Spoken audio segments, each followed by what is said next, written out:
6h30, 9h, la matinale.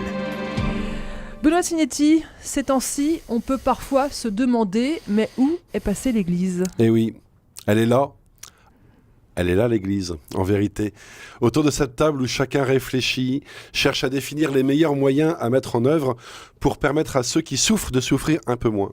Elle est là aussi, l'Église, dans ses catéchumènes qui cheminent vers Pâques et un baptême à venir.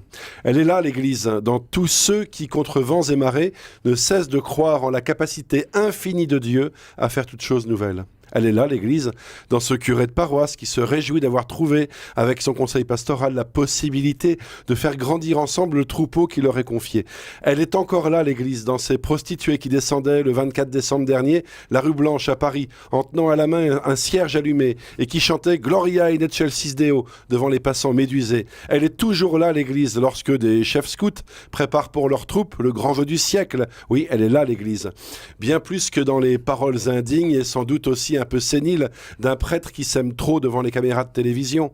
Elle est là bien davantage en vérité que dans les recherches de carrière ou dans la crainte de perdre sa position. Elle est là davantage que dans les atermoiements et les recours hiérarchiques.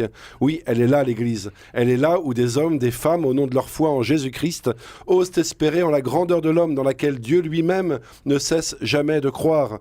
Elle est là, l'Église, lorsqu'ensemble nous prononçons ces paroles sans forcément toutes les comprendre et que nous disons chaque dimanche, je crois, en communiant ainsi à la vérité qui nous dépasse toujours. Elle est là, l'Église, dans sa sainteté qui traverse et transfigure nos humanités. Elle est là, l'Église, lorsque ceux qui s'en réclament commencent par se reconnaître pécheurs, et probablement lorsque ceux qui s'en réclament le plus commencent par se reconnaître les plus pécheurs, et qu'ils espèrent ensemble que c'est la miséricorde et non l'ambition qui sauve et qui assure. Elle est là, l'Église, apparemment plus faible que quiconque dans son humanité, mais pour toujours victorieuse du mal dans sa sainteté.